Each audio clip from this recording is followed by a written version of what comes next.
Saudari-saudara umat Katolik di Keuskupan Agung Semarang yang terkasih, pemerintah Indonesia melalui keputusan Presiden nomor 316 tahun 1959 tertanggal 16 Desember menetapkan tanggal 2 Mei sebagai Hari Pendidikan Nasional atau Hardiknas. Tanggal tersebut dipilih bertepatan dengan hari ulang tahun Ki Hajar Dewantoro, pahlawan nasional yang dihormati sebagai Bapak Pendidikan Nasional. Tokoh ini dikenal gigih dan berani menentang kebijakan pendidikan pemerintah Hindia Belanda pada zamannya, yang hanya memperbolehkan anak-anak keturunan Belanda dan anak-anak dari keluarga kaya boleh mengenyam bangku pendidikan atau sekolah. Ia mendirikan lembaga pendidikan Taman Siswa guna memberi kesempatan kepada anak-anak pribumi dan dari keluarga yang kurang mampu untuk dapat mengenyam pendidikan. Hardiknas tahun 2019 ini bertema menguatkan pendidikan, memajukan kebudayaan. Perumusan dan pencanangan tema tersebut dimaksudkan untuk memperkuat komitmen seluruh insan pendidikan akan penting dan strategisnya peran pendidikan bagi pembangunan peradaban dan daya saing bangsa, serta memperkuat semangat nasionalisme.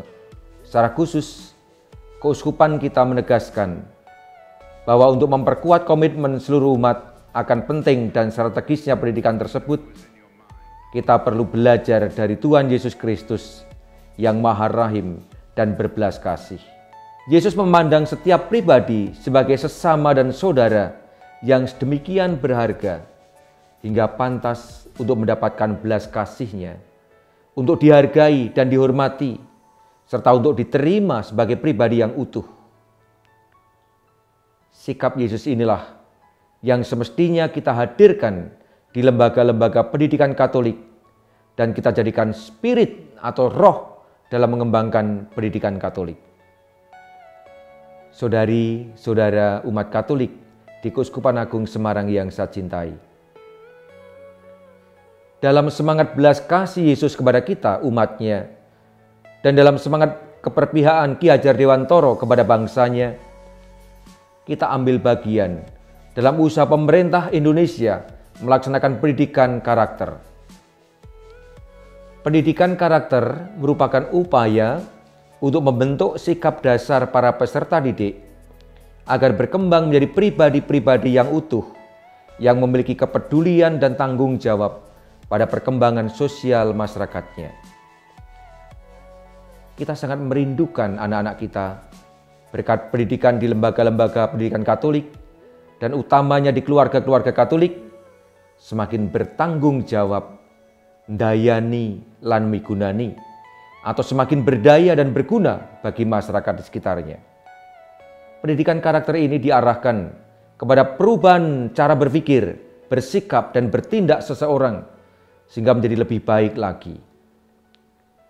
Peserta didik diharapkan memiliki dan berkembang dalam keutamaan-keutamaan iman, nasionalisme, kemandirian, semangat bergotong royong, dan berintegritas.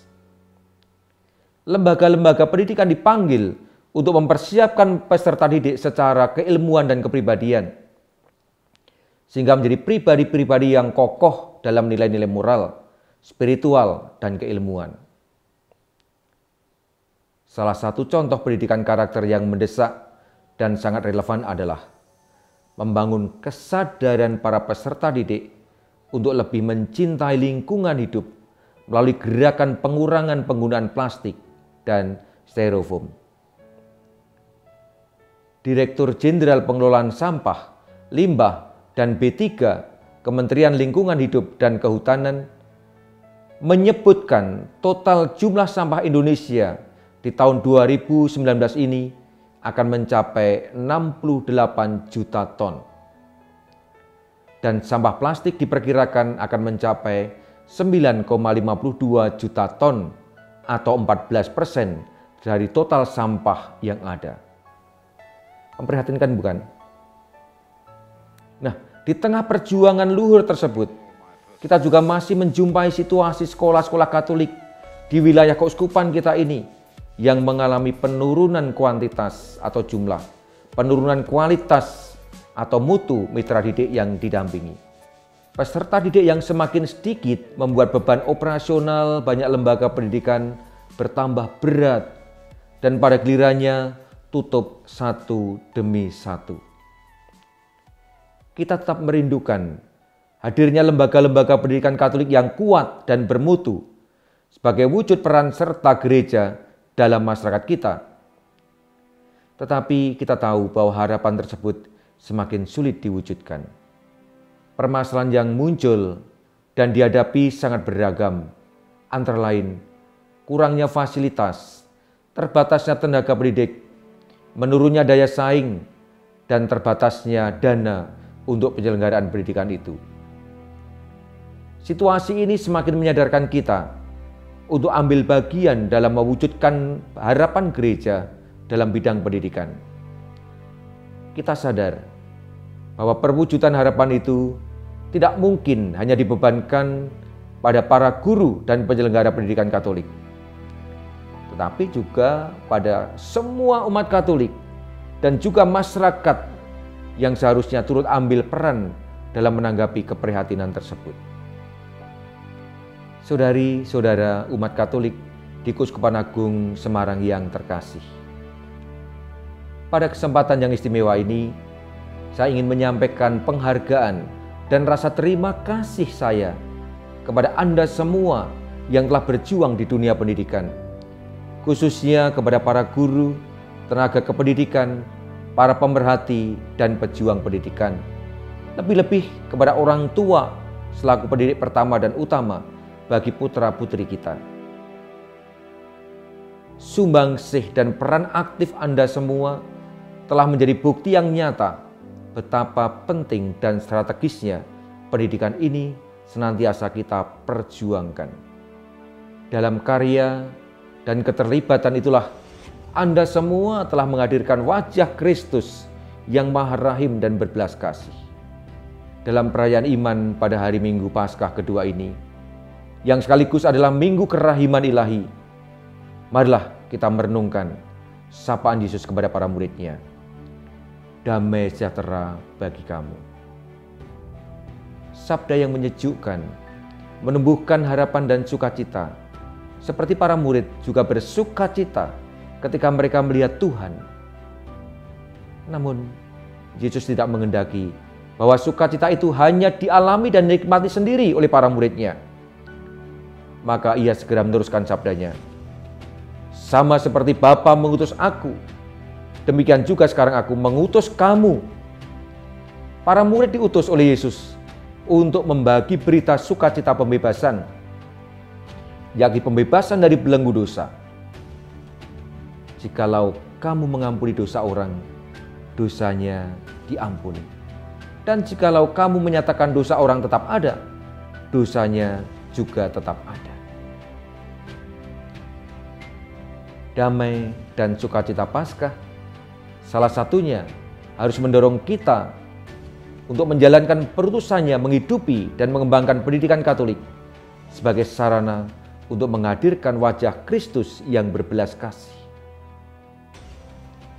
Saya bergembira karena gerakan bela rasa dan kepedulian pada pendidikan sudah berlangsung di tengah umat di keuskupan kita ini. Banyak keluarga-keluarga secara mandiri, lingkungan wilayah, paroki, dan kevikepan yang sudah mengadakan gerakan peduli pendidikan. Misalnya saja gerakan Rp2.000. Bahkan ada lingkungan atau paroki yang berjuang menghidupkan sekolah-sekolah Katolik di wilayahnya. Gerakan kepedulian seperti ini mesti kita dukung dan kita kembangkan. Keluarga-keluarga Katolik yang tidak lain adalah seluruh umat secara bersama-sama saya ajak untuk bekerja sama, bertanggung jawab menghidupi lembaga-lembaga pendidikan Katolik, baik yang ada di wilayah kita sendiri maupun di keuskupan kita pada umumnya. Mengupayakan tumbuh kembang sekolah Katolik yang kuat dan unggul merupakan tanggung jawab kita bersama. Mengakhiri sapaan ini, Saya mengajak saudari-saudara semua, marilah kita menghadirkan wajah Kristus yang Maha Rahim dan berbelas kasih melalui keluarga-keluarga, lembaga-lembaga pendidikan Katolik kita.